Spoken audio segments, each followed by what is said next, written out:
Bien, en esta serie de presentaciones voy a daros las pautas para poder preparar este tema, que es el del teatro de 1939 a finales del siglo XX. Este es el Tendencias, autores y obras principales. Este es el enunciado del tema en los últimos años en la EBAU. Lo pueden cambiar ligeramente, pero la noticia que tenemos es que seguirá con el mismo enunciado, o sea que en este tema lo que hay que tratar es el género teatral desde el año 39, que es el año del final de la Guerra Civil y principio de la dictadura franquista, hasta el enunciado dice a finales del siglo XX, pero nosotros vamos a traerlo hasta la actualidad. Podemos hablar de las últimas tendencias ya en el siglo XXI. Y como bien dice el enunciado, como veis, eh, pues tenemos que ceñirnos a este periodo que va desde el 39 hasta finales del siglo XX y como acabo de decir nosotros lo vamos a traer hasta la actualidad. Y fijaos en lo que dice el enunciado: tendencias, autores y obras principales. Nos tenemos que ceñir a ver qué tendencias en teatro hay, qué movimientos se dan en teatro, qué escuelas, cuáles son sus temas, cuál es su estilo, cuál es su, su concepción del teatro, cuáles son los autores más importantes de esas tendencias y cuáles son las obras más destacadas de cada uno de ellos.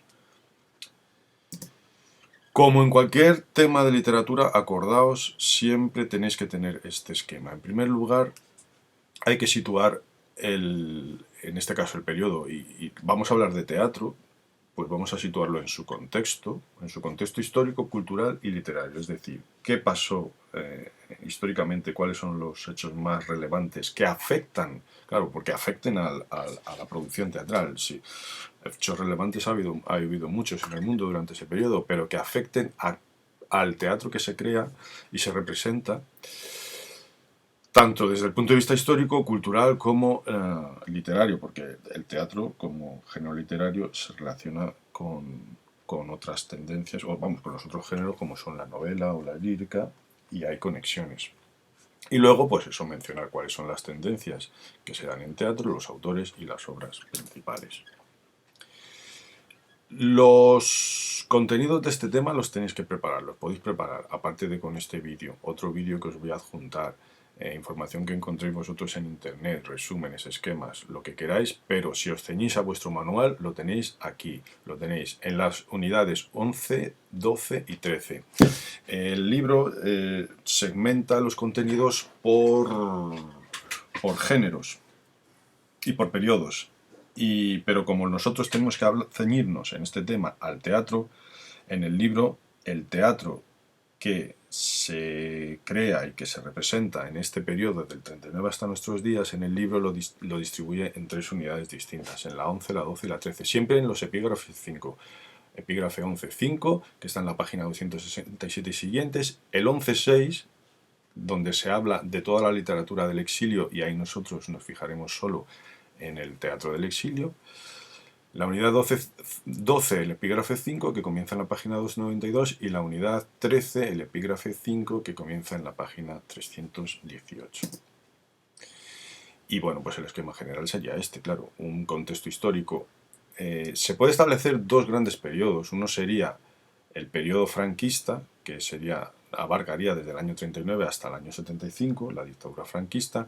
Tradicionalmente en historia de la literatura, el periodo franquista se divide en dos etapas, los años 40 y 50, inmediatamente la posguerra y los años de la autarquía del año 50, y luego los años, lo que se llama el tardofranquismo, que va desde mediados de los 60 hasta el final del régimen. Esto en realidad podría ser un solo, lo podríamos entender como un solo periodo, la dictadura franquista, y desde la transición, desde el año 75, con el fin de la dictadura, hasta la actualidad, la transición y la época democrática.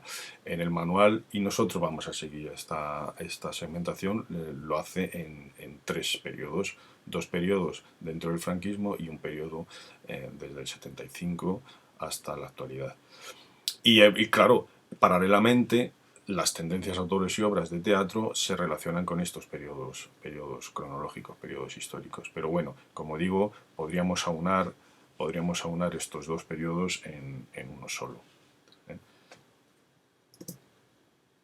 Bien, ¿cuál es el contexto histórico, social y cultural de este periodo? Bien, pues en primer lugar, en los primeros años, las dos primeras décadas, del 40 hasta el 60, ¿no? Pues están claramente mediatizados, perdón, por el fin de la guerra. El franquismo, los nacionalistas ganan la guerra y se instaura la dictadura franquista, y es el periodo de la inmediata posguerra. Es un periodo, en cuanto a lo social, pues de represión política, de encarcelamientos, fusilamientos, el exilio. Económicamente es un periodo de gran escasez. Ya sabéis que surge, o el franquismo aboga por la autarquía, que es pues un sistema económico de autosuficiencia, por el cual el país, pues bueno, tenía que generar sus propios suministros y sus alimentos, etcétera.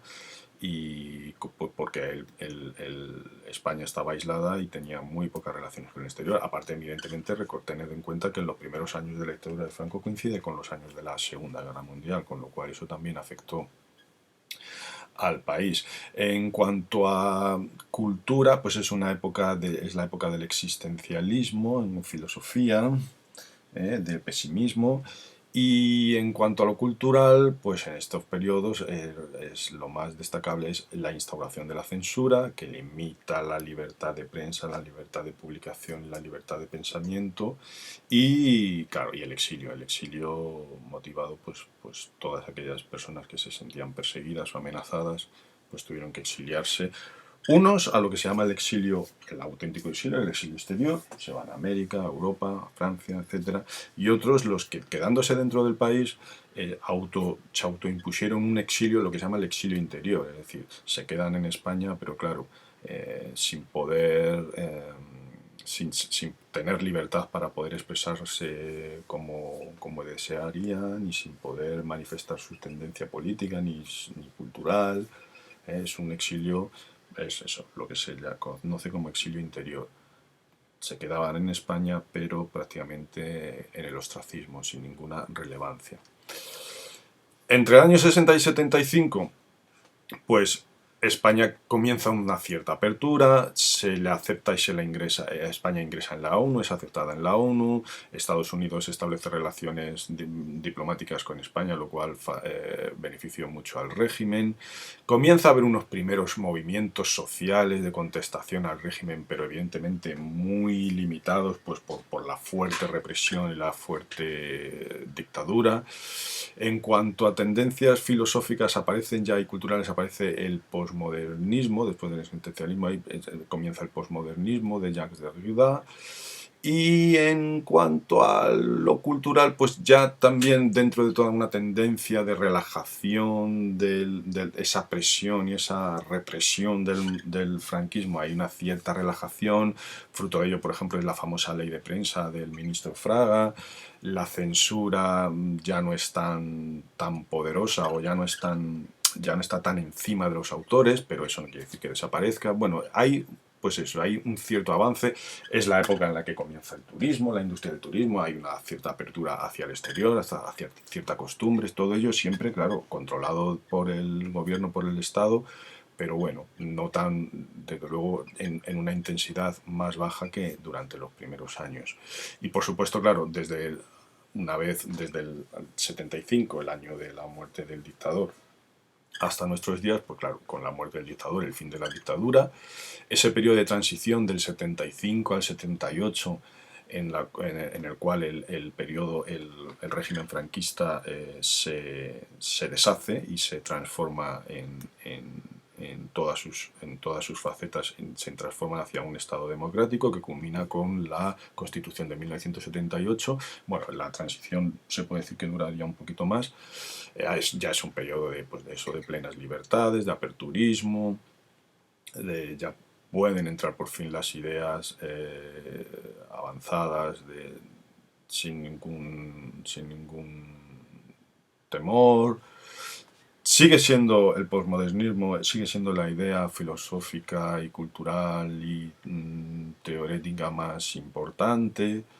Y bueno, pues el fin de la dictadura, la instauración de las libertades, etcétera, pues impulsa una mayor libertad creativa, que es lo que interesa a nivel artístico y literario. En definitiva, todo este contexto histórico-social y cultural se puede resumir en dos grandes etapas: la etapa de la dictadura franquista y la etapa posterior al franquismo, la etapa de la democracia, que se inicia con la transición, una etapa en el franquismo dominada por la dictadura, por la represión y por la censura, que afecta a la creación artística en general y a la creación literaria en particular, que poco a poco va relajando su presión hasta llegar al fin de la dictadura, y del fin de la dictadura a la actualidad, pues eso, estamos en un periodo de instauración de la democracia, con las libertades que conlleva y todo eso que impulsa una mayor libertad creativa. En esto se puede resumir todo el contexto, tampoco hay que decir mucho más. Y hasta aquí el primer vídeo, que sería de introducción del tema y del contexto.